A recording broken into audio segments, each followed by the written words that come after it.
Hello there, you're watching The Pulse on the Joy News channel. Coming up this afternoon on The Pulse, it's been 3 weeks of continuous spillage of the Akosombo Dam as residents in the Volta and Greater Accra regions grapple with the effect of the spillage of the dam. We hear from the Volta River Authority, which is scheduled to hold a press conference any moment from now. We'll bring you live pictures when that press engagement starts. And don't be deceived, Joy News anchors have not endorsed any drug. The stern warning from management of multimedia as they flag fake infomercials circulating on social media bearing the Joy News logo and cloning some of the anchors. We'll get you the very latest on that, and later in the bulletin as well, Ghana's High Commission building and also the Commissioner's residence and other properties belonging to the state in London at risk of being seized and sold to defray a 140 million judgment debt. Figure out what's accounting for this and why are we at risk of losing these assets. I will tell you more about it shortly here on The Pulse. The Pulse, as always, is brought to you by Global Communities, Big Nilu, Affordable Safe Sanitation. Don't forget that we're on DSTV channel 421. This is Joy News. We are independent, fearless, and credible. I'm Blessed Sugan. We're bringing you details of our stories, starting with the spillage of the dam right after this.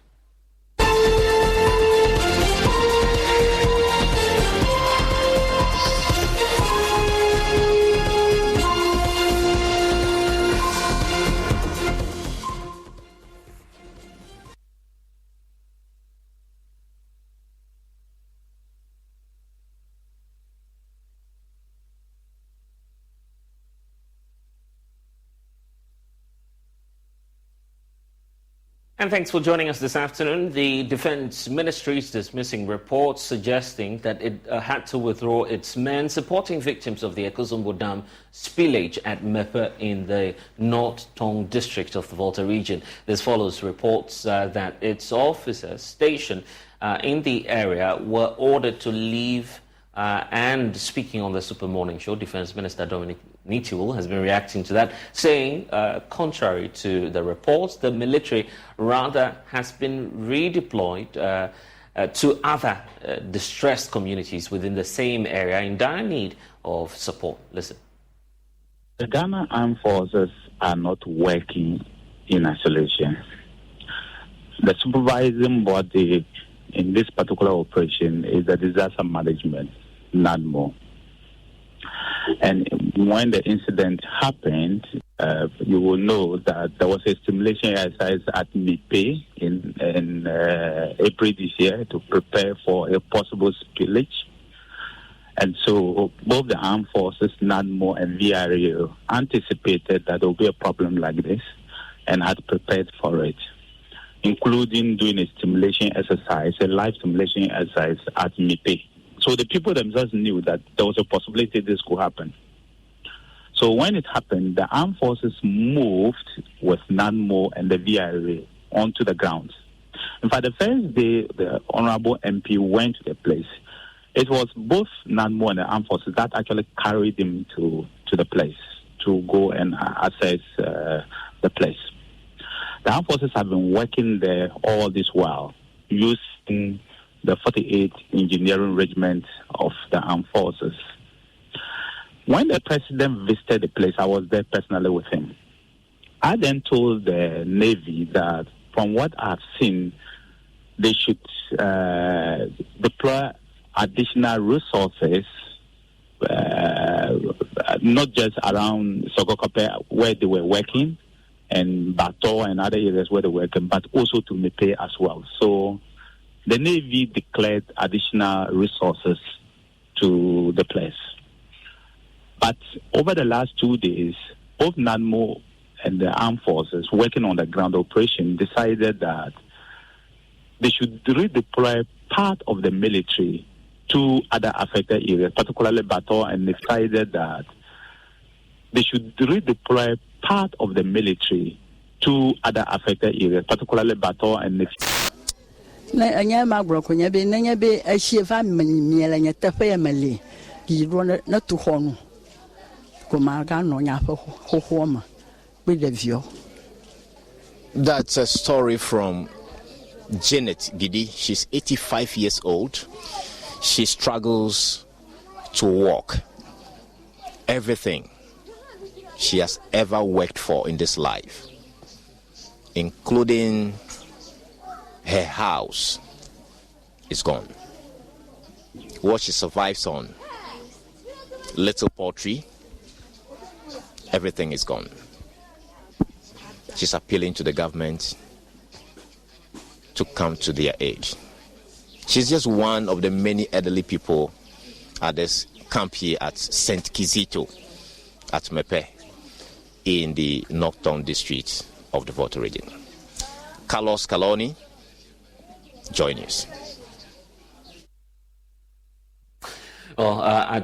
Within the Pru East area in the Bono East region, the displaced residents are struggling to feed after floodwaters swept through about 7 communities, community members who have lived in the bush for close to a month have actually lost their livelihoods. The few within the community, some of them have money to spend on food, paying huge sums of amount of money to be transported to the market in Yeji. Nana Yaojima has been to the community and now reports. For close to a month, prolonged rains in the Bono East region have resulted in flooding of some communities along the Volta Lake. Among them are Fantiakura, Jaklai, Adiamra, Kokomba, Vitudeke, Accra Town, Tonka, and Brekinti. Many of these communities are predominantly fishermen and others along the fishing value chain. Due to the floods, these jobs have ceased, leading to economic hardship among the people. How this whole thing started, it hasn't been easy. It damaged a lot of things that people can't. Even some properties are damaged. As we came here, you can see everything is just, everything is gone. So just plead with the government to come to our aid. They should help us with whatever they can use to help us. This place where we come here is a very difficult place for us. The children are suffering. They cannot go to school.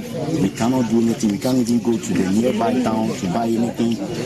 The river overflows and crosses all the roads. Nowhere to go. I trade in fish. My husband is also a fisherman. For months, we haven't been able to go to the lake. We beg before we eat. According to the Ghana Meteorological Agency, there is a high probability of enhanced rains in the southern sector of the country. Already, roads in the affected Pru East area are heavily flooded, making it difficult for commuting to marketplaces for food and other essentials.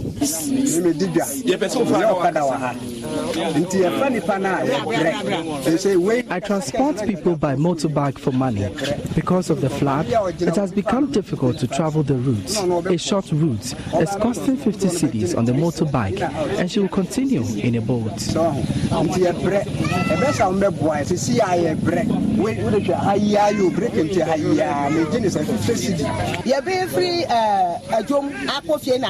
It costs 50 cedis to commute to markets and back. It is too expensive.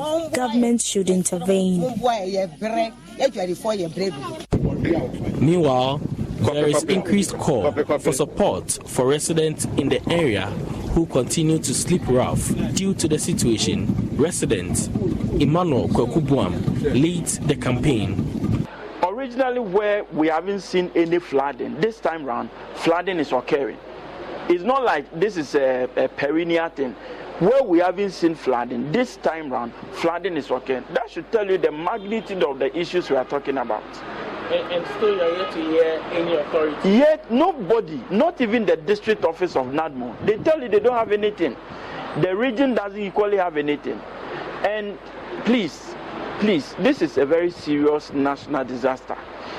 Please, don't let us wait, because health authorities are even warning us of possible air-related, water-related diseases.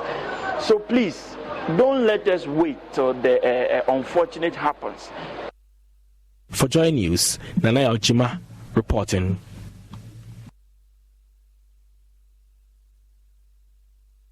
And in the light of increasing calls for the government to consider temporarily relocating the affected residents to the Saglame housing project site, Information Minister Kojo Nkrumah at a news briefing emphasized that the government's primary priority is providing essential assistance to the victims. Priority number one is to ensure that our brothers and sisters who have been displaced as a result of the spillage and the floods will get some relief. Priority number two will be to ensure that they get some assistance in getting back to their livelihoods and their communities. I think subsequent to that, if there are any further conversations, government will be more than willing to listen and engage on those conversations. But government is currently focused on the first two priorities, which is assisting our colleagues who have been displaced, and then eventually when the water levels recede, assisting them to get back to their areas of livelihood. Okay, will people face sanctions?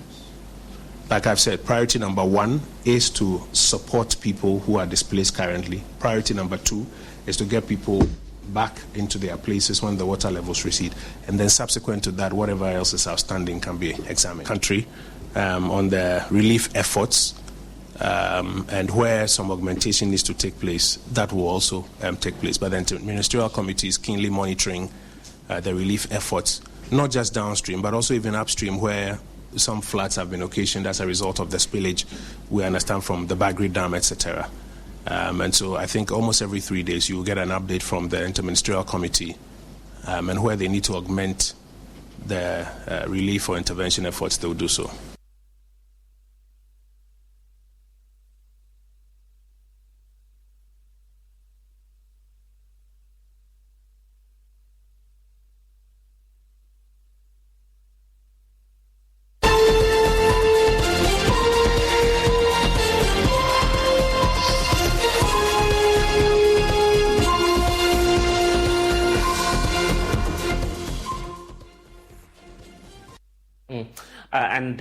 The Volta River Authority, as we understand, will be holding a news conference this very hour to update the country on the spillage of the dam. We can see live pictures now of what's happening at the headquarters of the Volta River Authority. Also present there are some officials of the National Disaster Management Organization, NATMO, who are set to address on some of the measures that we'll be taking. As we've just heard from government, the Information Minister, Kojo Nkrumah, pointing out what government's priority is now in terms of getting, to ensure that everyone is safe, first of all, as they are pointing out. We'll be learning from the Volta River Authority what the next steps will be. Will the spillage continue as many communities get submerged as a result of the exercise? And what's the level of the dam now, given the weeks or days of spillage as we've seen?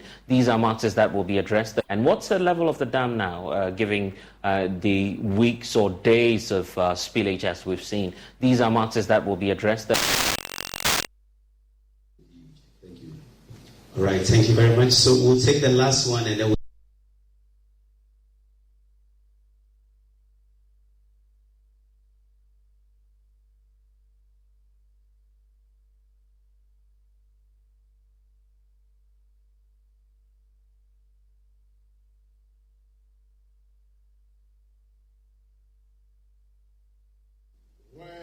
this flood as it were.